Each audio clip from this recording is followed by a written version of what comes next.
যে আমরা দেখছি যুক্তরাষ্ট্র মৌখিকভাবে অন্তত জড়িত হয়ে গেছে। ট্রাম্প বলছেন যে ইরানের সাথে যৌথভাবে ইসরায়েলের পারমাণবিক স্থাপনাগুলোতে হামলা চালাবে। ফোর্দোর মতো গুরুত্বপূর্ণ স্থাপনা, পারমাণবিক স্থাপনা আছে।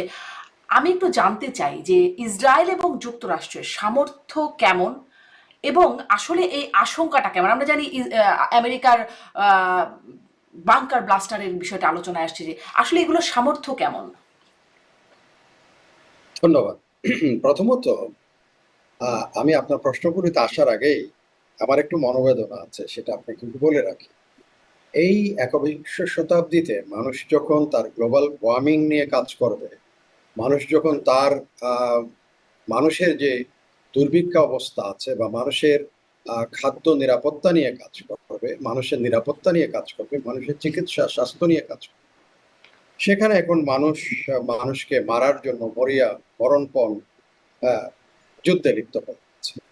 তো সেটা সেটা দুর্ভাগ্য আসলে এই মানব জাতির ভবিষ্যৎ হয়তো প্রজন্ম মানুষদের, আমাদের প্রজন্মের বা এই সময়ের মানুষদের নিয়ে হয়তো উপহাস করবে যে রেশনাল মানুষগুলো তাদের মধ্যে তারা যুদ্ধ বিগ্রহ নিয়ে ব্যস্ত ছিল। যাই হোক, এখন যেটা যুদ্ধটা শুরু হয়েছে সেটা আসলে বহু দীর্ঘদিন থেকে শুরু হওয়ার কথা। এখানে সক্ষমতার প্রশ্ন যদি আসে, পারস্পরিক পারস্পরিক আপনি আপনার শ্রোতারা বা আমাদের যারা দর্শক আছেন তারা অনেকেই হয়তো আগ্রহী হবেন প্রথমত কার কি শক্তি নিয়ে এই যুদ্ধে, এবং কে যুদ্ধটা, আসলে এই যুদ্ধটা বহুদিন থেকে শুরু হওয়ার কথা ছিল, কিন্তু ইসরায়েল কোনো না কোনো একটা গ্যারাকলে পরে যুদ্ধটা শুরু করতে পারছিল। আমি একটু পিছনে যাই, 2000 সালে যখন ইন্তেফাদা শুরু হলো, তারপর থেকে 2000 দ্বিতীয় ইন্তেফাদা, 2000 সালে দ্বিতীয় ইন্তেফাদা হচ্ছে। ইন্তেফাদা হচ্ছে আরবদের উত্থান। এটা যারা আমাদের দর্শক শ্রোতারা আছেন তারা, তাদের জন্য এটা হচ্ছে এক ধরনের মানুষের মধ্যে বিপ্লব, বিদ্রোহ, মানে তার চলমান অবস্থার বিরুদ্ধে প্রতিবাদ, সেটা হলো ইন্তেফাদা। তো প্রথম ইন্তেফাদা হয়েছিল 87, বাট দ্বিতীয় ইন্তেফাদা যখন 2000 সালে হয়, তারপর থেকে একটা খুবই একটা জিনিস চলছিল। প্রতি বছর একটা সম্মেলন হতো। সম্মেলনের স্থানটা হচ্ছে তেল আবিব থেকে উত্তরে হারজেলিয়া বলে একটা জায়গা আছে, শহর, যেটা আমাদের যেমন গুলশান বা বারিদারা যেখানে ডিপ্লোম্যাটরা থাকে, এরকম একটা হারজেলিয়া।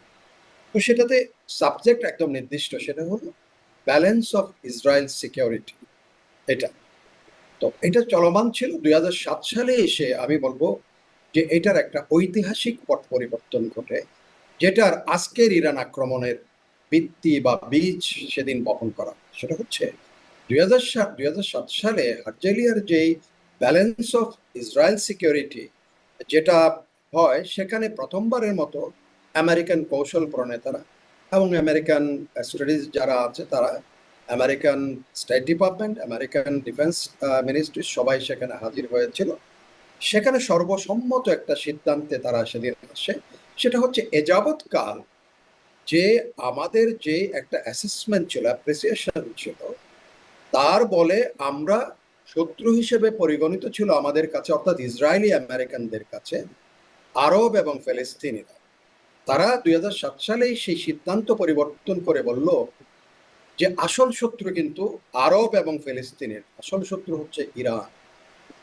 সেদিনেই সিদ্ধান্ত হয় 2007 সালে, এবং সেখানে আরো একটা সিদ্ধান্তে উপনীত হয়, সেটা হচ্ছে ইরান সত্যিকারের শত্রুতে পরিণত হবে যেদিন ইরানের হাতে পারমাণবিক অস্ত্র থাকবে। তাহলে সেই থেকে তারা এই ইরানের উপরে তাদের নজরদারি, ইরান যেন কোনো অবস্থাতেই পারমাণবিক অস্ত্রের মালিক হতে না। আমি একটু এখানে একটু প্রশ্ন করি, আপনি একটা ঐতিহাসিক প্রেক্ষাপট বলছেন, তো আমি প্রশ্ন করি যে আপনি বলছেন যে ইসরায়েল বলছে সেদিন মূল শত্রু হবে যখন পারমাণবিক অস্ত্র। পারমাণবিক অস্ত্র তো ইসরায়েলের আছে, পারমাণবিক অস্ত্র তো যুক্তরাষ্ট্রের আছে। তাহলে মানে তাতে সমস্যা হচ্ছে না, ইরানের পারমাণবিক অস্ত্র হয়ে গেলে শত্রু কেন হয়ে যাবে? তাহলে আপনাকে আরো একটু মজার কাহিনী বলি। আপনার ইরাক কেন আক্রমণ করেছে, আক্রান্ত কেন করেছে? হুম। ইরাকের কথা বলা হয়েছিল যে ইরাকের কাছে এখনো পর্যন্ত কর্নেল, আপনার সে বেচারা এখনো আছে, এখনো উচ্চকণ্ঠ রিটার, উনি ছিলেন আপনার আমেরিকান, আপনার এই যে ম্যারিন কোরের একজন কর্নেল। তাকে প্রধান ওখানে অস্ত্র পরিদর্শক হিসেবে নিয়োগ দেওয়া হয়েছিল। তো রিটার সেখানে যে রিপোর্ট দিয়েছিল সেখানে বলেছিল যে ইরাকের কাছে মানব বিধ্বংসী কোনো অস্ত্র নাই। হুম এইটা পাওয়ার পরে আমেরিকান যারা নিউকন, এখনো কিন্তু আমেরিকাতে নিউকনরাই সবচেয়ে শক্তিশালী। আমি নিউকন একটু পরে আলোচনা করব, ডিপ স্টেট একটু পরে আসবো, তারা কিভাবে এই যুদ্ধটাকে শুরু করে দিয়েছে। তখন ইরাকের তারা সেই কথা শুনে নাই, অ্যান্ড দে হ্যাভ এনগেজড তৎকালীন আপনার যুক্তরাজ্যের প্রধানমন্ত্রীর মাধ্যমে আরেকটা রিপোর্ট খাড়া করলো। উনি নিশ্চয়তা দিল যে ইরাকের কাছে মানব বিধ্বংসী অস্ত্র আছে। রিটারের কথা ঠিক নয়। পরে দেখা গেল যে ইরাকের কাছে আসলেই কোনো মানব বিধ্বংসী হুম অস্ত্র, বাট আক্রমণ কেন করা হলো নাই ওরাও জানে, আমেরিকানরাও জানতো, ইসরায়েলেরও জানতো, হুম যুক্তরাষ্ট্র জানতো, ইউরোপিয়ান ইউনিয়নে সবাই জানতো না। কিন্তু কেন? তার পেছনে কারণ ছিল। আমি একটা বই শেষ করেছি আজকে, সেটা পশ্চিমাদের এই লেখা। ওখানেও তো বিবেকবান মানুষরা আছে, রেশনাল মানুষরা আছে, হুম তাদের বিবেক দ্বারা ধ্বংসিত হয়ে তারা এই বই লিখেছে। এটা হচ্ছে Israel and clash of civilisation, বইটার নাম ইসরায়েল ক্ল্যাশ, বিখ্যাত। এখানে বলা হচ্ছে ইরাক আক্রমণের মূল উদ্দেশ্য হচ্ছে ইরাককে বিভক্ত করা, বেশ কয়েকটা ভাগে বিভক্ত করার কারণ কি, কেন বিভক্ত করতে হবে? শক্তি ক্ষয়ের জন্য। ইরাকের কোন ধরনের মিলিটারি ইসরায়েল ইরাককে মানে দুর্বল করার জন্য হুম করা হলো। এই বিভিন্ন অঞ্চলে ভাগ করে এক একটা কোম্পানিকে তেলের ইজারা দেওয়া হবে, তেল উত্তোলনের ইজারা দেওয়া হবে, and within the company they will contest among themselves কে কত বেশি করে ইরাকের তেল উত্তোলন করতে পারে। সেটা যদি হয় তাহলে তেল সবসময় সস্তা, গড় করে পাইপলাইন দিয়ে আমেরিকাতে ইউরোপে তেল যাবে, কার? ইরাকি তেল যাবে। এবং সেটা হয়েছে। ইরাককে সেজন্য একদম দুর্বল, একেবারে দুর্বল রিজিম চেঞ্জ করা হয়েছে। সাদ্দাম হোসেন সেটা করছিল না। এখন আমি আপনাকে আরো একটা জিনিস আছে, 1951 সালে আপনার মোসাদ্দেক ইরানের প্রধানমন্ত্রী হয়েছিল। তার করুণ পরিণতির কথা যদি এখন পরে ইরাকের বর্তমান পরিস্থিতি তার সাথে মিলে যাবে। এটা কিন্তু ইতিহাস নয়, এটা চলমান ঘটনা।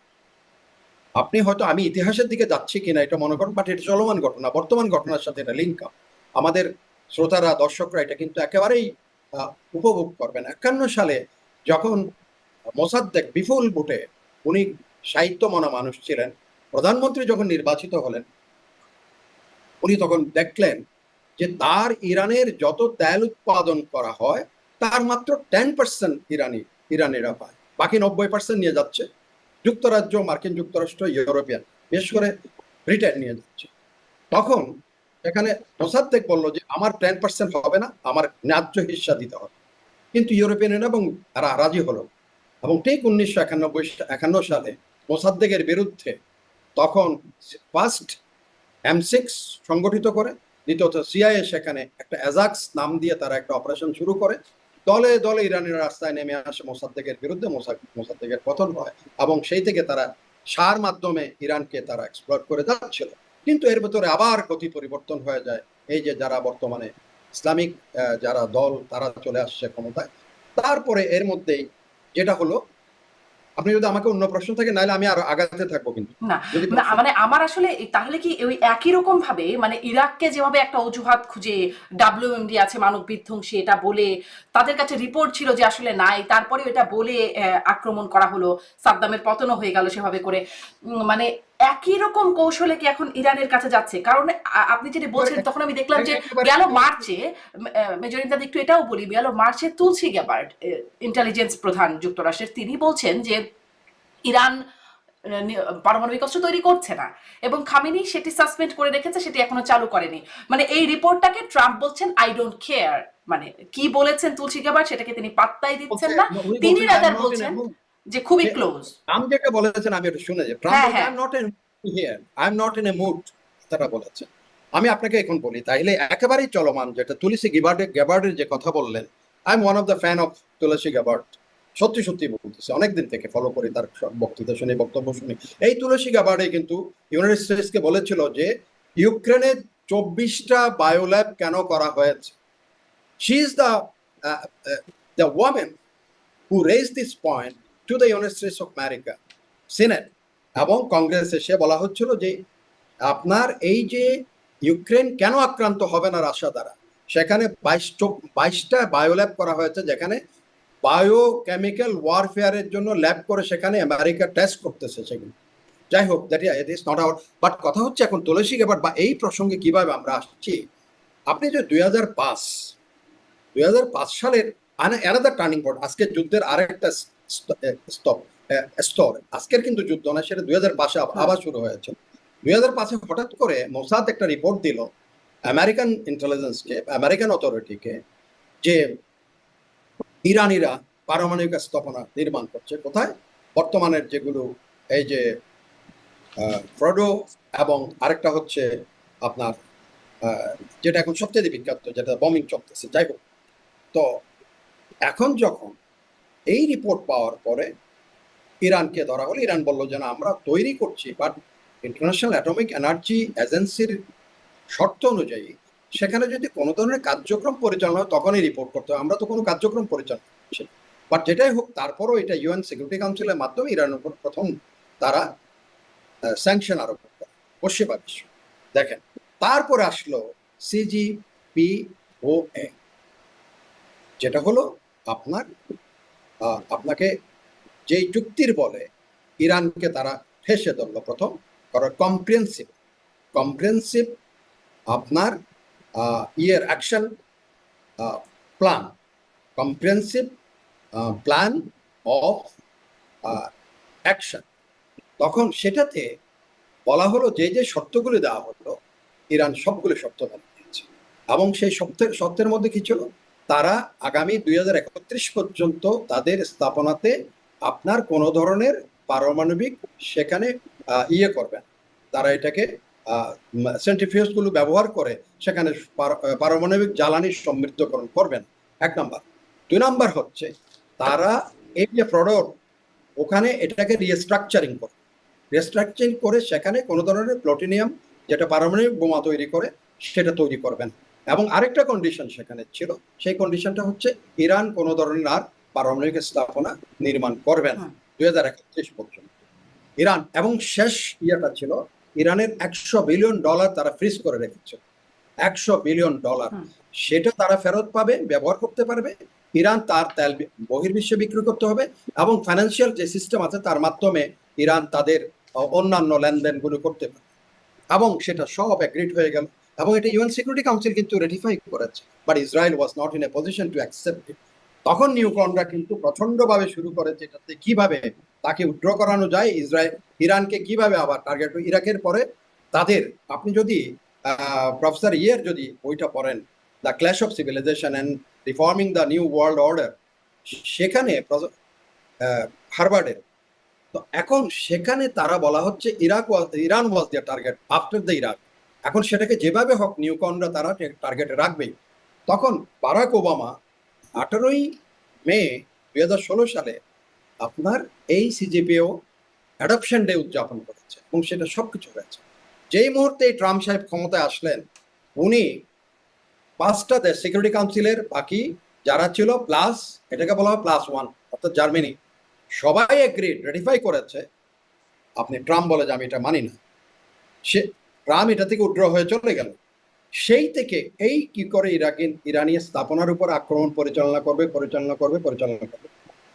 এটা তো গেল। এই ট্রাম্প এবার ক্ষমতায় এসে, এবং তাকে আজকে রিটারে বলছেন যে এটা এপিক একটা বিট্রায়াল হিসেবে আমেরিকার ইতিহাসে লেখা থাকবে, এপিক বিট্রায়াল টু ইরান, কারণ ইরানের সাথে সে নিজেই নেগোসিয়েশনটা শুরু করেছে। তাহলে অন্যান্য দেশও এখন আমেরিকার উপর আসলে আস্থা রাখবে কি করে এরকম বিট্রায়ালের ইতিহাসে যদি থাকে? আপনার কাছে একটু ওই প্রশ্নটাই আবার একটু ফিরি।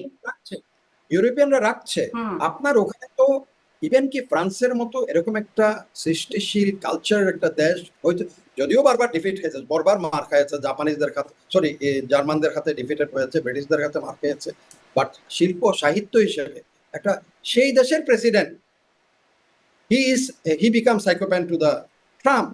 আপনার G7 সে কত বড় মিথ্যা কথা বললো দেখেন। ট্রাম্প আসতেছে টু অ্যাটাক ইরান, সে বলছে সেই ট্রাম্প যাচ্ছে সেখানে চুক্তি একটা নেগোশিয়েট করার। এটা তো আমার একটা মানে একটা মৌলিক প্রশ্ন আছে, সবসময় করি, যে এরকম মানে যুক্তিহীন জায়গাতেও পশ্চিমারা সব একমত হয়ে যায়, কিন্তু আরব বিশ্ব কখনো একমত হতে পারে না, হয়তো একটা লিপ সার্ভিস বা নিন্দা জানায়, কিন্তু তারপরে আর কিছুই করতে পারে না তারা। এরকম কেন, এরকম কেন? কিন্তু এটা আমি একটু পরে আসি এই প্রশ্নটাতে। আমি একটু এই প্রশ্নটাতে যেতেই চাই। আপনি বলছিলেন যে কিভাবে আসলে এই পারমাণবিক স্থাপনাগুলোতে হামলা করা যায়, সেই একটা অজুহাত খোঁজার চেষ্টা এতদিন ধরে চলছিল, এবং সেটা এখন এখন একটা জায়গায় গিয়ে পৌঁছে, যেটাকে আপনি বিট্রায়াল বলছেন। এই পারমাণবিক স্থাপনায় হামলা করবার মতো, এই ফার্দোর মতো স্থাপনাগুলোতে হামলা করবার মতো সক্ষমতা বা ধ্বংস করবার মতো সক্ষমতা আসলে আছে কি ইসরায়েল, যুক্তরাষ্ট্র?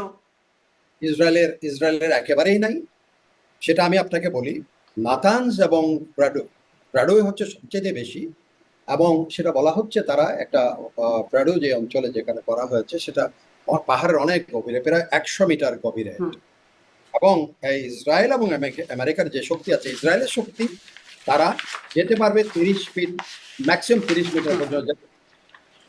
আর আমেরিকার যেটা আছে, যেটা 30,000 পাউন্ড, যেটাকে বলা হচ্ছে তারা 30,000 পাউন্ড যেই B-52 দ্বারা এটাকে বম্বিং করা হবে, সেটা যেতে পারবে 60 মিটার। এখন সেটাও আবার যারা এই বিশেষজ্ঞ আছে, অর্ডিন্যান্স আছে, বোমা বিশেষজ্ঞ যারা আছে, তারা বলছে আপনি একটা বম মারবে, যেহেতু ইরানের এখন এয়ার ডিফেন্স সেরকম শক্তিশালী এখন নাই, এটাকে স্বীকার করতে। তো প্রথম একটা বম যখন মারবে সেটা চলে যাবে আপনার 50 মিটার ধরেন, ওই একই সেম পিয়ার্স যেখানে হবে ওটা আরেকটা বমের মধ্যে ফেলতে হবে। তাহলে ওটা আবার আর ধরেন 30 or 50, তাহলে ওটা যতক্ষণ পর্যন্ত 100 মিটার রিচ করতে না পারে, একটার পর একটা বম ওই সেম ইয়ের মধ্যে ফেলতে হবে। এটা হচ্ছে তাদের একটা এখন পরিকল্পনা। তাও এটা যদি আমেরিকা এগ্রি করে, আমেরিকানরাই B-52 দ্বারা এটাকে বোমার B-52 বোমার, এটাই স্পেশালাইজ তাদের। 30,000 পাউন্ড, ক্যান ইউ ইমাজিন? এই পৃথিবীতে আমেরিকার মতো একটা সভ্য দেশ 30,000 পাউন্ডের বোমা বানায় রাখছে মানুষ মারা। চিন্তা করে, এটা নিশ্চয়ই কারো না কারো উপর মারার জন্য তারা তৈরি করে রেখেছে। আজকে বা ইরানের কথা আসছে, তো সেখানে এখন সেটা যদি না হয়, তারা আরেকটা জিনিস চিন্তা করছে, সেটা হচ্ছে তাদের কমান্ডো আক্রমণ। ওর উপরে কমান্ডো মানে ধরেন এয়ার ড্রপ করা। আমরা এয়ারবর্ন ফোর্স অনেক সময় আছে, এটা অপারেট করে, যেমন নরমান্ডিতে ল্যান্ডিং করেছিল এয়ারবর্ন তারা সেকেন্ড ওয়ার্ল্ড ওয়ার সময় অনেক। এখানে হয়তো সেটা তাদের অনেক রিস্ক বেশি। সেখানে ইরানি রিপাবলিকান গার্ড আছে, অন্যান্য যারা আছে, সেখানে ক্যাজুয়ালিটি হবে প্রচন্ড। এটা সাহস করছেন, কারণ ইরানের সৈন্য সংখ্যা কিন্তু ইসরায়েল থেকে অনেক বেশি সৈন্য সংখ্যা। হ্যাঁ, এবং ইরানিরা কিন্তু জাত ফাইটার, কিন্তু সহজে সারা পৃথিবীতে ইরানি পারস্য সাম্রাজ্য থেকে, এখন জানি না, এখনো দে আর ওয়েল ট্রেন তারা, কিন্তু তাদের এয়ার ডিফেন্স যেটা আছে সেটা খুব বেশি কার্যকরী হচ্ছে নাই। তো সেক্ষেত্রে আপনি যেটা বলছেন, এই যে 30,000 পাউন্ড যদি চারটা ধরেন একই জায়গায় ফেলতে হবে, একই সেম, এটা পারায় সম্ভব। এটা তারা এমন প্রেসিডেন্ট ইন্টারফারেন্সের কিন্তু মাধ্যমে এরকম যদি ফেলে, মানে তাতে কি আসলে, যেহেতু একটা পারমাণবিক স্থাপনা এটা, সেখান থেকে পারমাণবিক বিচ্ছুরণ বা মানে তার কোনো ক্ষয়ক্ষতির সংখ্যা নাই? না, বিকিরণ হবে, বিকিরণের সম্ভাবনা আছে। America, do you think that America is bothered? Nagasaki হিরোশিমাতে প্রথম কি করলো? পৃথিবী কি এখনো সে প্রথম জাতি যারা এই কাণ্ড? সেখানে আমার তো এখনো মনে হয় ভাই বোন দুজন খেলার মাঠে গেছে, বোনের ভাইয়ের খেলা দেখতেছে, হঠাৎ করে বোন দেখেছে তার ভাইকে দেখতেছে, শি বিকেম ব্লায়ার। ভাইকে চিল্লার করতে, ভাই বলতেছে আমি তোমারে দেখতেছি না। দুজনের ডাক্তারের কাছে নিয়ে গেছে, ডাক্তার বলছে যে ওয়ার ইজ মাই সিস্টার, ছেলেটা বলতেছে। তখন ডাক্তার বলতেছে হোয়াট ইজ গোয়িং অন। এক ডাক্তার আর একটা অপারেশন থিয়েটারে বলতেছে, simply stupidity of the human being, human. তো এই যে আমেরিকা সে স্টুপিডিটি করেছে আপনার নাগাসাকি হিরোশিমা থেকে, তারা একবারও কোনো মানুষের দয়া মায়া মমতা মানুষের প্রতি কোনো কিছু দেখিয়েছে? আপনি একটা জিনিস আমি বলি, যেহেতু এতে চলে আসলো, ভিয়েতনাম যুদ্ধে আমার সুযোগ হয়েছিল আমেরিকান স্টেট ডিপার্টমেন্টে যাওয়ার আগে আমি আপনার ভিয়েতনাম ওয়ার মেমোরিয়ালে গেছি, আপনার সুযোগ হলে দেখে নিয়ে। কোরিয়ান ওয়ার মেমোরিয়াল আমি গেছি, ইরাক ওয়ার মেমোরিয়াল আমি গেছি, একটার থেকে একটা ওখানে বেদনাদায়ক। বিশেষ করে কোরিয়ান ওয়ার মেমোরিয়ালে আপনার, সরি ভিয়েতনাম ওয়ার মেমোরিয়াল, ওইটা তো নেমে আসছে পুরো ওই উপর থেকে আসতে নেমে নেমে নেমে মার্বেলে একদম মাটিতে এসে মিশছে। ওটা যুক্তি হলো তারা শ্রদ্ধায় অবনত হয়ে আছে। তো আমি স্টেট ডিপার্টমেন্ট লোকজনকে বললাম যে এটা শ্রদ্ধায় এত অবনত হচ্ছে, এই যে 22 থেকে 30 বছরের ভিতরে এই লক্ষ লক্ষ ছেলেগুলিকে you have sent to get kill and to kill other people, আর তোমরা এখনো যুদ্ধে মানুষ পাঠাচ্ছ। তারপরে আপনার কোরিয়ান বলে একটা কলাম পুরো মুভ করতেছে বৃষ্টির ভিতরে, আপনি এখন প্রশ্ন করতে কিভাবে বৃষ্টির ভিতরে সবার গায়ের মধ্যে রেইনকোট আছে এবং কাদা লেগে লেগে আছে, মার্বেল পাথরে এত সুন্দর করে করেছে, এবং তাদের চাহনি চোখের মধ্যে যে বিষণ্ণতা, এই মুহূর্তে তারা গুলি খাবে, এই মুহূর্তে তারা মরবে, এরকম একটা ফুটিয়ে তুলেছে যে শিল্পী ওখানে আছে, স্কাল্পচার যারা করেছে। তো আমেরিকা কি, do you think that they are bothered? পৃথিবীর সবখানে এই যে আফগানিস্তানে মারতে মারতে মারতে 20টা বছর, ইরাকে মারতে মারতে ধ্বংস, হুম। সিরিয়াকে ধ্বংস, লিবিয়াকে ধ্বংস, তিউনিসিয়াতে ধ্বংস, আরব মানে বসন্তের নাম মানে মানে ধ্বংস। সামারি হচ্ছে এরকম যে আসলে আমেরিকা বদার করে না, আমেরিকা এরকম কাজ করতে পারে সেই আশঙ্কাও রয়ে যাচ্ছে। ইরানও রয়ে যাচ্ছে। বলছে ইসরায়েলকে বসবাসের অযোগ্য করে তুলবে। এটি ইরানের সেনাবাহিনীর পক্ষ থেকে এরকম বক্তব্য দেখছিলাম। যদি মানে কিভাবে বসবাসের অযোগ্য, সেটাও কি আসলে পারমাণবিক কোনো হামলারই কোনো হুমকি? না, তাদের সাহাব যেই এখন ব্যালিস্টিক মিসাইল গুলো ছুটছে, এখানে একটা জিনিস আজকে আমি দেখলাম ভেরি অথেন্টিক। এখন তো বেশি ধরেন প্রপাগান্ডা চলছে ওয়েবসাইট থেকে, but I saw in very authentic source. আপনি যখন হাইফা পোর্ট কিন্তু একেবারে ধ্বংসস্তূপে পরিণত হয়েছে। তারপর হাইফার পাওয়ার স্টেশন নট জেনারেশন বন্ধ হয়ে গেছে। হাইফার যে আপনার তেল শোধনাগার আছে ওটা বন্ধ হয়ে গেছে। এটার কিভাবে প্রমাণ হচ্ছে, আপনি হাইফা নিয়ে তাদের ন্যাশনাল গ্রিডে যেসব ইলেকট্রিসিটি, অলরেডি ইসরায়েলের অনেকটা অংশ তাদের এখন অন্ধকারাচ্ছন্ন হয়ে গেছে, কারণ তারা এই পুরাপুরি এখন সবগুলো ইয়েকে গ্যাসোলিন তাদের ওটার উপরে বম্ব হয়ে যাচ্ছে। এয়ারপোর্টের উপরে গরিয়ন তাদের যে গরিয়নের নামে যে এয়ারপোর্ট, ওটাতে তারা মোটামুটি এটা হিট করেছে।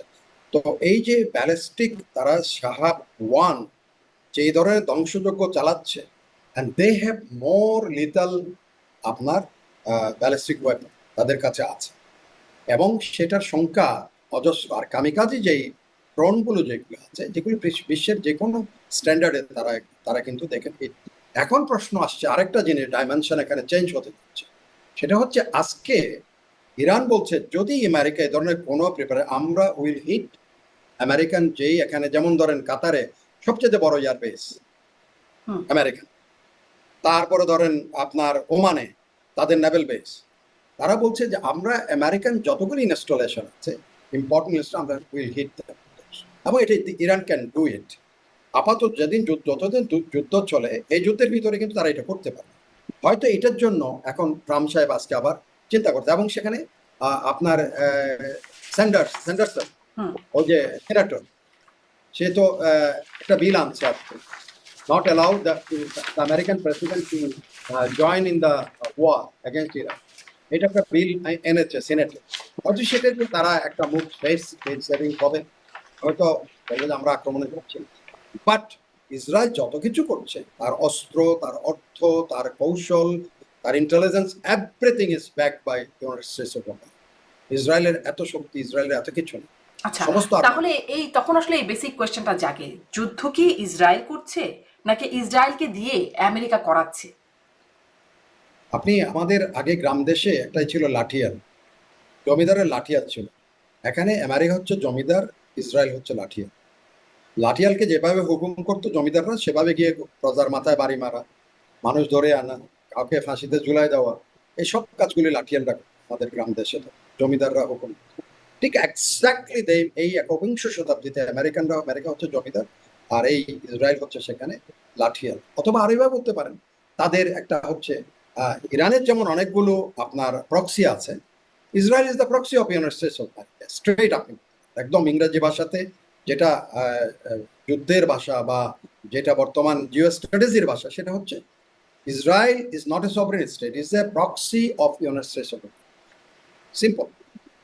যেমন ইরানের অনেক প্রক্সি আছে, আপনি হয়তো আমাকে জিজ্ঞেস করে তাদের প্রক্সিগুলির খণ্ডকীর্তি, তাদের কি কি প্রক্সি কোথায়, আপনার হিজবুল্লাহর কি অবস্থা এখন, তারপরে হামাসের কি অবস্থা, হুতিদের কি অবস্থা, তারপর ধরেন ইরাকের যারা আছে, যারা বিদ্রোহী গোষ্ঠী, শিয়া বিদ্রোহী গোষ্ঠী, তাদের অবস্থা, আবার সিরিয়ার যে রিজিম চেঞ্জ হয়ে পুরো ইরানের বিরুদ্ধে চলে গেছে, সেই সমস্ত দিক থেকে ইরানে একটা কোণঠাসা অবস্থায় পড়ে গেছে, এবং ঠিক মক্ষম সময়টা বেছে নিয়েছে ইসরায়েল টু হিট ইরান। জি, মোক্ষম সময় বলছেন, মানে সেটাও একটা প্রশ্ন, কেন মোক্ষম সময়? একে তো আমরা দেখছি গাজায় হামলা চলছে, একই সাথে গাজা যুদ্ধ চলছে, আবার এদিকে ইরানের সাথে যুদ্ধ শুরু করলো। মানে এটি কি একসাথে দুটো যুদ্ধ চালিয়ে যাবার সক্ষমতা, সমর্থন সব ইসরায়েল পাবে? না না, এখানে একটা জিনিস আছে, এটা একদম আপনি ওয়ার মেশিন হচ্ছে, এখানে তিনটা ভাগ আছে। একটা হচ্ছে আপনার ল্যান্ড ফোর্স, আপনার গাজাতে ল্যান্ড ফোর্স, এখানে তারা কিন্তু এয়ারএসএ খুব কম ইয়ে করেছে, এনগেজ করেছে। আর ইরানে যে যুদ্ধটা হচ্ছে সেটা হচ্ছে এয়ার ওয়ারফেয়ার। ইসরায়েল তাদের এয়ার অ্যাসেটটাকেই ব্যবহার করছে পুরা, তাদের F-35 আছে বা অন্যান্য আমেরিকান, সবচেয়ে আমেরিকান ভার্সনের এই মোস্ট মডার্ন এয়ারক্রাফট গুলো তাদের আছে, তারা সেগুলোই ব্যবহার করছে ইরানের। আর আরেকটা জিনিস হচ্ছে সেটা হচ্ছে যে আপনার মিসাইল তারাও ব্যবহার করছে। আর গাজাতে যেটা হচ্ছে সেটা হচ্ছে ল্যান্ড ফোর্স, পুরোপুরি সামরিক বাহিনী, স্থলবাহিনী সেখানে। তো ইসরায়েল ওগুলো ক্যালকুলেট করাচ্ছে। তো আপনি বলছেন কেন, আমি বলছি যেমন তারা হাসান নাসরুল্লাহর হত্যাকাণ্ডের পরে হিজবুল্লাহ অনেকটা ওখানে হসপস অবস্থায় পড়ে গেছে এবং তাদের দ্বিতীয় সারির নেতাদের অনেকে হত্যা করা হয়েছে সেখানে। একইভাবে আপনার ইসমাইল হানিয়াকে যখন হত্যা করা হলো, আপনার হামাস তখন সেখানে একটা আবার হসপস অবস্থা, নেতৃত্ব শূন্যতার কাছাকাছি চলে আসছে। একইভাবে ইরাকে যেটা করাচ্ছে আমেরিকানরা, ইরাকি যারা বিদ্রোহী ছিল তাদেরকে ইরাকি সেনাবাহিনীতে যোগদান করার জন্য অফার দিয়েছে। তারা ওখানে ওই যে এখন ইরানের দিকে দেখে না থেকে তারা সেনাবাহিনীতে যোগ দেওয়া শুরু করছে তাদের।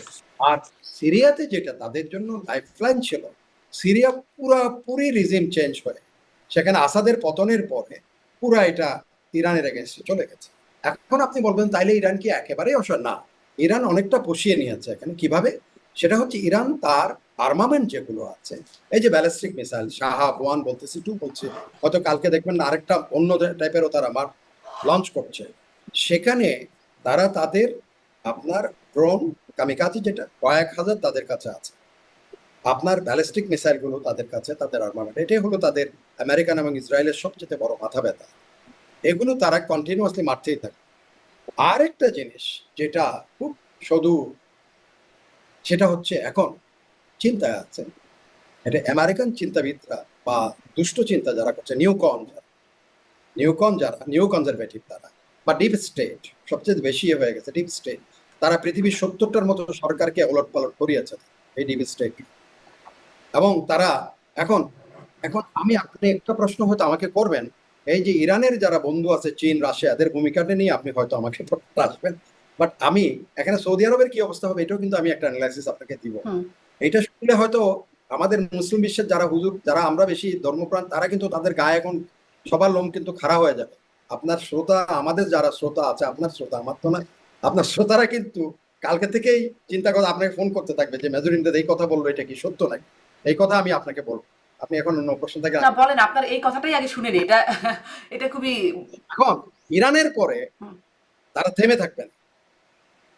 ইরানের যে তেল, পৃথিবীর প্রবণ, ইরান হচ্ছে 3 নম্বর এখন তেল সমৃদ্ধ দেশ পৃথিবীতে, মনে রাখবেন 3 নম্বর তেল সমৃদ্ধ দেশ। তাইলে ইরানকে যদি কবজা করা যায়, তাইলে তেলের এই পুরা মালিকানা, যেমন ইরাকের তেল এখন মালিকানায় চলে গেছে, লিবিয়ার তেল এখন যাচ্ছাদাই করে খাচ্ছে, আপনার সিরিয়ার তেল এখন কিছু তুরস্কের দিকে যাবে আর কিছু এদিকে চলে যাবে। এখন ইরান থেকে আপনার ডেইলি 2 মিলিয়ন ব্যারেল তেল যায় চায়নাতে। এখন দেখার বিষয় হবে how China is going two react. Already Chinese shipping একটা বিবৃতি দিয়েছে স্টপ কারণ তেল তার মেইন অর্থনৈতিক যে চাকা। এখানেও কিন্তু আমেরিকানদের একটা সেন দৃষ্টি আছে যে চায়নার সাথে ট্রেড ওয়ারে পারতেছে না পেরে তার যে র ম্যাটেরিয়াল যে সোর্স গুলো আছে সেখানে আঘাত হানা, এটাও তাদের কিন্তু একটা ইজ এ পলিসি, তাদের American policy to disrupt the supply. যার জন্য এক সময় আপনার চায়না আপনার ইয়ের থেকে চলে গেছে, মালাক্কা থেকে সরে আসতে হয়েছে, কারণ America created lot of hurdle for them. তারা এখন চলে গেছে চক্রিয়তে, আমাদের পাশে চলে আসছে, এখন আমরাও বড় বিপদে আছি এগুলো। এখন ধরেন তাইলে China is going to be, এখন এখানে স্টেক হোল্ডার হতে যেতেই হবে, বাধ্য হবে ইরানের তেলের উপরে। এখন কি করে এখন চায়না এটা দেখ। আর এই 2025 সালে রাশিয়ার সাথে একটা সামরিক চুক্তি কিন্তু স্বাক্ষরিত হয়েছে ইরানের সাথে। সেখানে এটা কিন্তু 2 জন প্রেসিডেন্ট সাইন করেছে, পুতিন এবং ইরানি প্রেসিডেন্ট।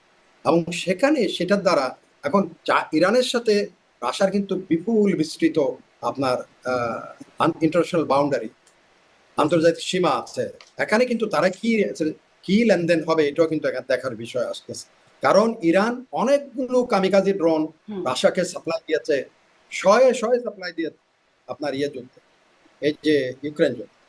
এখন আপনি সৌদি আরবের আমি ক্ষেত্রে একটা প্রশ্ন একটু মাঝখান থেকে করে রাখি আপনার কাছে, একটু এই প্রশ্নটা একটু করে রাখি। সৌদি আরব আর হুজুরদের প্রসঙ্গটা আপনি বলবেন বলছিলেন, ওটা আমি অবশ্যই খুবই আগ্রহ সহকারে শুনতে চাই। কিন্তু তাহলে মানে যেই বিশ্লেষণটা এখানে এসে থামলো, একটা তৃতীয় বিশ্বযুদ্ধের একটা শঙ্কা কি এখান থেকে তৈরি হয়? কারণ যদি এদিকে ইসরায়েল, আমেরিকা এরা যদি একটা শক্তি বা পশ্চিমারা মিলে একটা শক্তি হয়, ওদিকে ইরান, রাশিয়া, চায়না তাদের স্বার্থ সংশ্লিষ্ট বিষয়গুলো অনুযায়ী একটা জোট বা একটা শক্তি হয়ে দাঁড়ায়, এভাবেই তো আসলে দ্বিতীয় বিশ্বযুদ্ধ বা প্রথম বিশ্বযুদ্ধের ঘটনাগুলো তো এরকমই ছিল, একটা মিল পাওয়া যায়। আমি আপনাকে বলি, কালকে যদি পুতিন একটা স্টেটমেন্ট দেয়, হ্যাঁ। একটা স্টেটমেন্ট দেয় যে ইফ ইউ হিট, আজকে যেমন একটা স্টেটমেন্ট দিয়েছে যে ইরানের শান্তিপূর্ণ পারমাণবিক কর্মসূচি চালানোর অধিকার রয়েছে, পুতিন দিয়েছে। কালকে যদি পুতিন আরেকটা স্টেটমেন্ট দেয়, don't step one step towards Natanz or freedom, যুদ্ধ থেমে যাবে, ঠান্ডা হয়ে যাবে। কারণ আপনি হোয়াইট হাউসের মধ্যে আপনি যদি দেখে থাকেন, ট্রাম্প এই যে জেলেনস্কিকে কাজের লোকরাও এরকম ব্যবহার করে না, হুম। The way he was treated আমরা দেখেছি। হুম। আচ্ছা, এখন আসি ইরানের পরে, কারণ ইরানকে এখানে হিউজ, রাশিয়ার সাথে ইরানের কিন্তু বিশাল লেনদেন। এবং এখানে আরেকটা জিনিস আছে, সেটা হচ্ছে ইউনাইটেড স্টেটস চাচ্ছে না যে ইরানের প্রভাব বিস্তৃত হোক সেন্ট্রাল এশিয়াতে। সেখানে অনেকগুলো কিন্তু সেন্ট্রাল এশিয়া, ওটা আমি আরো বিস্তৃত আলোচনার সুযোগ পেলে বলা যেত। সেন্ট্রাল এশিয়াতে সেখানে তুর্কিস্তান, তুর্কিস্তান, চাচনিয়া, কাজাখস্তান, তাজিকিস্তান, উজবেকিস্তান, এই সমস্ত দেশের উপরে ইরানের একটা প্রভাব কিন্তু, প্রভাব বলয় কিন্তু বিস্তৃত হচ্ছে, যেটা anti American, American interest. America চাচ্ছে আগের যে সোভিয়েত ইউনিয়নের দলছুট যে স্টেটগুলো আছে, যেমন ইউক্রেনকে নেওয়া, আপনার ইয়েকে নেওয়া, ওই যে তাজিকিস্তানে গিয়ে, উজবেকিস্তানে গিয়ে, এসব জায়গায় জায়গায় তারা যেসব করতে চাচ্ছিল, এটার একটা প্রভাব কিন্তু ইরান নেতিবাচক, তাদের জন্য একটা নেতিবাচক প্রভাব বয়ে আনছে। সেটাও একটা কারণ ইরানের উপরে এই সেনাদেশটা। এবং ইরান যদি পারমাণবিক অস্ত্র পাওয়া যায়, পেয়ে যায়, বা জানি না, তারা তো করবে না বলছে, তারপরে যদি পেয়ে যায়, তাহলে কিন্তু এদের এই সমস্ত তাদের এই জিও ইন্টারেস্ট গুলো হ্যাম্পার হবে, এটা তাদের হিসাবে আছে। এখন আসেন ইরানের পর, এটা কিন্তু আমার মুখে, I got this in their book, আমি অবাক হয়ে, ইরানের পরে তাদের টার্গেট হবে সৌদি আরব, কোনটা ইরানের পর টার্গেট? Saudi Arabia. আচ্ছা। প্রথম টার্গেট ছিল এই যে ক্ল্যাশ অফ সিভিলাইজেশন, প্রফেসর হান্টিংটনের যে বই আছে, সেখানে 5টা দেশ থেকে তো স্পষ্ট করে উল্লেখই করেছে। And he was one of the emeritus, professor emeritus হার্ভার্ডের, হান্টিংটনের যে clash of civilisation, remaking the new world order. আর যে বইটার কথা আমি এখনই বলতেছি, সেটা হচ্ছে Israel and the clash of civilisation and remaking middle east. এখন সেখানে বলা হচ্ছে ইরানকে, যখন ইরানের তেলের, এখন তার সবচেয়ে 1 নম্বর তেলের ইয়ে হলো কে, খনি হলো সৌদি আরবিয়া। সৌদি আরবিয়া, যেটা আমি বলতেছি, যেটা আমার লোম খারাপ হবে, সেই কথাটাই এখন বলছি, সেটা হচ্ছে এরা এই জিওনিস্ট গ্রুপ আপনার মক্কা শরীফকে দিয়ে দিবে জর্ডানকে, ওই বিভক্তির। কেন কেন জর্ডানকে দিয়ে দিবে? বিফোর অটোমানদের সময়ে হাসমেতিয়াত বলে, হাসমি, কারণ নবী ইসলামের বংশ বলে যে এখন যারা বাদশা আছে জর্ডানে, এই হাসেমিয়া বংশ অটোমানদের আগে এই মক্কা শরীফ, মদিনা শরীফ, এগুলি তাদের ছিল। এই যে জর্দানি বাদশা, জর্দান যত রাজ পরিবার আছে, এটা অটোমানরা দখল করার পরে ব্রিটিশরা যখন এই সৌদ, যার নামে সৌদি আরবিয়া হয়েছে, ওটা আরবের কিন্তু ওই নাম কোনো সৌদি নাম না, কিন্তু এটা নাম একটা ব্যক্তির নামে সৌদি আরবিয়া হয়ে গেছে, সৌদের নামে। আমাদের যেমন বাংলা একটা বদ্বীপ অঞ্চল, ওরকম নাকি সৌদের নামে সৌদি আরবিয়া, আরবের মরুভূমি। সেখানে এই সৌদ যেহেতু ব্রিটিশদের সাথে গোলামি করেছে, ব্রিটিশদের পক্ষ হয়ে অটোমানদের বিরুদ্ধে যুদ্ধ করেছে, পুরস্কার হিসেবে তারা এই মক্কা শরীফ, মদিনা শরীফ দিয়ে, এই অংশ এটা দিয়ে বড় করে সৌদি আরবে দিয়ে তাকে এটা পুরস্কার দেওয়া। এখন তারা বলছে রিডিজাইন করতে গিয়ে ওই জর্ডানকে, এগুলো আবার তাদের যে অংশ ছিল, তারা আগে অটোমানদের আগে তাদের কাছে ছিল, এবং তাদের কাছে ফেরত দিয়ে দিবে, সৌদি আরবকে টুকরো টুকরো করে দিবে, বড় 4-5-7 ভাগে বিভক্ত করে দিবে। তাইলে এখানে এই যে $600 বিলিয়ন অস্ত্র চুক্তি করলো, এবার $1.5 ট্রিলিয়ন আমেরিকাতে ইনভেস্ট করবে। তারপরে আরব আমিরাত, ইউএই $1.5 ট্রিলিয়ন দিবে।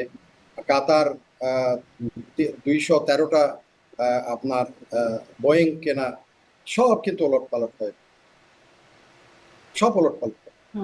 তাদের যে ডিজাইন একদম পরিষ্কার করে লেগেছে, রিশেপিং মিডল ইস্ট। এখন সেখানে Saudi Arab after Iran, because তারা বলছে সুন্নিরা এখান থেকে আবার মিলিটেন্সি ডেভেলপ করতে পারে এগেইনস্ট দা জায়নিজম, ইহুদিদের বিরুদ্ধে। জি, মানে আপনি বলছেন সেটাও যদি এরপরের টার্গেট হচ্ছে সৌদি আরব। আমরা দেখছিলাম নেতানিয়াহুর একটা পুরনো সাক্ষাৎকার, পরিষ্কার লেখা এখন আছে, আবার ওইটা তো চলছে। পরিষ্কার লেখা। জি, জি। নেতানিয়াহুর পুরনো সাক্ষাৎকার, যেখানে তিনি বলছেন ইরান এবং পাকিস্তান, এখানেও তিনি ইসলামী মিলিটাইজেশনের কথা বলছেন, যে এই কারণে পরবর্তী টার্গেট হবে ইরান এবং পাকিস্তান।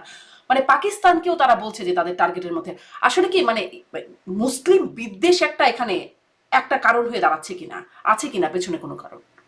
এটা আমি আপনাকে আরো একটু পিছনে যাই তাহলে। সোভিয়েত ইউনিয়নের পতনের পরে আপনার যখন আমেরিকান সিনেটে হিয়ারিং, সিআইএর ডাইরেক্টরকে নিয়োগ দেওয়া হয়, তো সেখানে যখন হিয়ারিং হয়, হিয়ারিং এ একজন সিনেটর উড বি ডাইরেক্টরকে প্রশ্ন করলেন, after the demise of Soviet Union, to you who is going to be the next enemy to United States of America? He has not spare একটা মিনিটও নষ্ট করে, সে বলে ইসলামিক মিলিটেন্সি। হুম, এবং সেটার একটা উদাহরণ দিয়েছে, আমি উদাহরণটা এখানে দিচ্ছি না। তো এখন ইসলামিক মিলিটেন্সিকে তারা এই যে হান্টিংটনের, প্রফেসর হান্টিংটনের কথাটা বলতেছে বইতে, সেখানে তো বলা হচ্ছে clash of civilisation, remaking of the new world order. সেখানে পরিষ্কার করে বলা হচ্ছে দ্য ক্ল্যাশ উইল বি, এই এই বিশ্ব আগে যেমন হয়েছে এক সময়ে আপনার এই যে আপনার যুদ্ধ দখল করত, সাম্রাজ্য বিস্তার, তারপর আসলো পুঁজি দিয়ে, পুঁজিবাদ, যার যত পুঁজি আছে তার বেশি। সে বলছে এখন ক্ল্যাশটা যেটা হবে, নেক্সট যেটা ক্ল্যাশ হবে সেটা হচ্ছে সিভিলাইজেশন, ক্ল্যাশ অফ সিভিলাইজেশন মানুষের, এবং সেটা হবে the Islamic civilization versus western civilization. এবং সেখানে এখনই যদি এদেরকে এইভাবে করা না হলে, the way Islamic civilization is coming, এই ইসলাম ফোবিয়া, তারা বলা হচ্ছে in the hands of the Islamic civilization the western civilization will be defeated. আপনি এখানে আমরা অসহায় হয়ে যাচ্ছি। এটা যারা করছে, যেমন আপনি ধরেন ইসরায়েলের এখন জনসংখ্যা হচ্ছে, আপনি ধরেন আপনার 1 কোটির কাছাকাছি, আর সেখানে আপনার অলমোস্ট 400 কোটি যদি ইসলামিক ইয়েতে থাকে, 400 কোটি মুসলমানের বিরুদ্ধে সে একা লড়াই করার জন্য দাঁড়িয়ে গেছে। So it is the United States of America, it's not Israel. এটা মনে রাখতে হবে। আপনি দেখেন আমেরিকার ভয়ে তো চুপ হয়ে আছে, এখন সৌদি আরবে একটা কথা বলতেছেন, নাহলে খাদ্য সহায়তা নেওয়ার জন্য, মানব সভ্যতার জন্য কি লজ্জা, ক্ষুধার্ত বাচ্চারা দাঁড়িয়েছে লাইনে, 70টা বাচ্চাকে গুলি করে 70। আমি টেলিভিশন বন্ধ করে রাখি, আমার ইচ্ছা করে না যে টেলিভিশন দেখি, আমার তো বাচ্চা আছে, অত লাইন ধরেছে খাদ্যের জন্য, হাহাকার, একটা বাচ্চার মাথার উপরে পড়তেছে, এর উপর ও পড়তেছে, সেখানে they open up fire and kill 70, 200 over 200 injured. কিসের জন্য? মারামারি করতে যায়নি, তার খাদ্য, এই দুর্ভিক্ষ কে সৃষ্টি করেছে দেহে, অথচ তার খুলতেছে না। আপনার সেখানে এই যে করিডোর, যে করিডোর খাদ্য ঢুকবে, ইজিপ্ট এটা ব্লক করে রাখছে, বিকজ ইসরায়েল সেড দ্যাট এটা বন্ধ করে রাখবে, বন্ধ। এবং কিসের ভয়? আমেরিকার ভয়। সৌদি আরব কথা বলতেছে না কেন? আমেরিকার ভয়। তার মানে পেছনে একটা উদ্দেশ্য মোটা দাগে, সেটা হচ্ছে ইসলাম বিদ্বেষ, কিন্তু মুসলিম দেশগুলো বা ইসলামিক দেশগুলো ওআইসির মতো প্রতিষ্ঠান তারা একদম নিষ্ক্রিয়। এখনো আসছে এই রিজিম চেঞ্জ। আমি ডনের এডিটরের একটা পড়তেছিলাম, আপনি এত সুন্দর করে কথাটা একদম, এটা হৃদয় বিদার। আপনি বলছেন যে তারা রেজিম চেঞ্জ করার জন্য চাচ্ছে, এমন একটা সরকার ইরানে আসুক যেটা তেল আবিবের সাথে বন্ধুত্ব করতে পারলেই খুশিতে ডকডক করবে, এমন একটা সরকার তারা চাচ্ছে যেটা তেল আবিবের সাহায্য করতে পারে, এমন একটা সরকার ইরানে আসুক যেটা আপনার এই যে গাজাতে মানুষ মারছে, একটা বিবৃতি দিয়ে চুপ করে বসে থাকলেই খুশি হয়ে যাবে, একটা বিবৃতি দিবে। এই বিবৃতি দেওয়ার মধ্যেই ইরানে একটা সরকার চাচ্ছে, মানে বাকিরা যেরকম বিবৃতি দিয়ে চুপ করে থাকছে, বিবৃতি দিচ্ছে। এক্স্যাক্টলি। আমি সেদিন একটা আর্টিকেল লিখেছি সম্পাদকীয়, যে আপনার সৌদি আরবের রিয়াদের আপনার গালফ কোঅপারেশন কাউন্সিলের নেতাদের করতালিতে আপনার গাজার আহাজারি চাপা পড়ে গেছে, গাজার মানুষের আহাজারি চাপা পড়ে গেছে, সবাই যেভাবে হাততালি দিচ্ছে। সেখানে একবারও বলা হয় নাই যে গাজার এই মানুষগুলি, লক্ষ লক্ষ মানুষ আজকে অখাদ্য খেয়ে আছে, না খাই আছে, বাড়ি নাই, তাদের ঘর নাই, লেখা নাই, পড়া নাই, যেখানে যাচ্ছে ওখানে মারতেছে, যেখানে যাচ্ছে ওখানে বলে এদিকে যাও একবার, নিরাপদ অঞ্চল, ওখানে মারে, বলে যে ওদিকে যাও, আবার ওই রিক্সা ট্যাক্সি টেম্পো বাধার পিঠে করে করে মানুষগুলো এদিক যাচ্ছে এদিক যাচ্ছে। ওই আরব সভ্যতা কোথায়? একটা শব্দ নাই। যা বলতো ইরান বলতো, এখন ইরানের উপরে চড়াও হয়ে জি, গেছে। এখন আসি, আসলে শেষের দিকে আসি, একটু সামারি করে নিয়ে আসি। তাহলে এই যুদ্ধের পরিণতি কি, কোন দিকে যাচ্ছে, ভবিষ্যৎ কি, কার কি পরিণতি হবে সেটা একটু জানতে চাই। তবে তার আগে একটু এটি বুঝি, আপনি বলছিলেন যে ইরানের আকাশ প্রতিরক্ষা ব্যবস্থা, এয়ার ডিফেন্সকে আপনি বলছিলেন এটা একটা মানে এই যুদ্ধের ক্যাটাগরিটাই হচ্ছে আকাশ মাধ্যমে যুদ্ধ হচ্ছে, সেখানে এয়ার ডিফেন্স ব্যবস্থা সম্পর্কে একটু জানতে চাই। ইরানেরটা ক্ষতিগ্রস্ত করেছে, ইরানও তো দাবি করছে আয়রন ডোম ক্ষতিগ্রস্ত করেছে, তারা তারা প্রতিরক্ষা, ইসরায়েলের প্রতিরক্ষা দপ্তরে হামলা করেছে। কার আকাশ প্রতিরক্ষা ব্যবস্থার অবস্থা কেমন, কতটুকু কে ক্ষতিগ্রস্ত করলো? এক্স্যাক্টলি, এটা একটা অত্যন্ত গুরুত্বপূর্ণ প্রশ্ন। আমার মনে হয় শ্রোতারা এটাই বেশি করে পছন্দ করবেন। সেখানে আয়রন ডোম বলতে বলতে আমরা পৃথিবীতে একদম, মানে আমেরিকানরা বলে আয়রন ডোম, আয়রন ডোম, এটা নিশ্চিত, এটাকে কেউ ব্যাট করতে পারবে না। এটা হচ্ছে একেবারেই আমাদের ওই যে কি বলে বেহুলা লক্ষিন্দরের সেই ঘর আর কি, যেখানে কোনো সাপ প্রবেশ করতে পারবে না। কিন্তু ইরানিরা সেখানে সাপ ঢুকিয়ে দিয়েছে ওই যে সেই লক্ষিন্দরের নিশ্ছিদ্র দুর্গের ভিতরে। কিভাবে? সেখানে 3টা স্তরে তাদের নিরাপত্তা ব্যবস্থা আছে। এটা হচ্ছে, একটা হচ্ছে আপনার আয়রন ডোম, একদম সর্বনিম্ন, তার আছে আপনার অ্যারো, অ্যারো হচ্ছে একদম সর্বোচ্চ করে, অ্যারোর মধ্যখানে আরেকটা আছে, এটা ভদ্রলোকের নাম।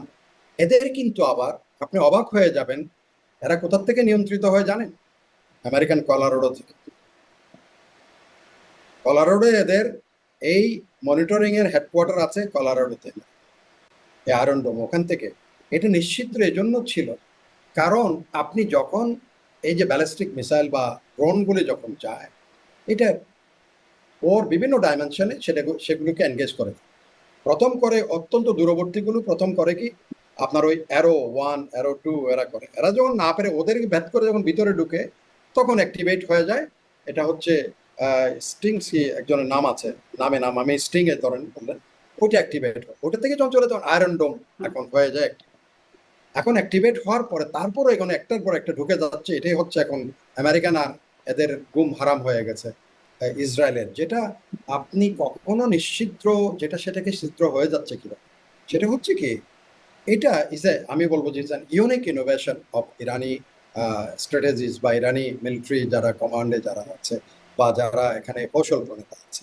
সেটা হচ্ছে তার একই সাথে বিভিন্ন রেঞ্জে, আগে তো ধরেন ওরা প্রথমবার যেভাবে হয়েছিল গতবার, যেটা ইসরায়েল একবার আক্রমণ করলো, ইরান তারপর কাউন্টার অ্যাটাক করলো আপনার সিরিয়াতে দামেস্কে যখন এদের মারলো।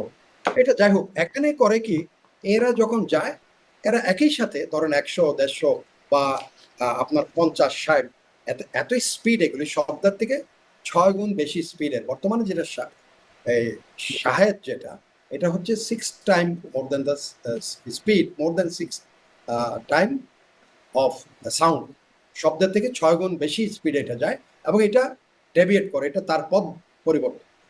তো যার জন্য এখন ধরেন ডোমকে আপনার তারা টার্গেট কোনটাকে নিউট্রালাইজ করবে সেটা সিলেক্ট করতে হবে।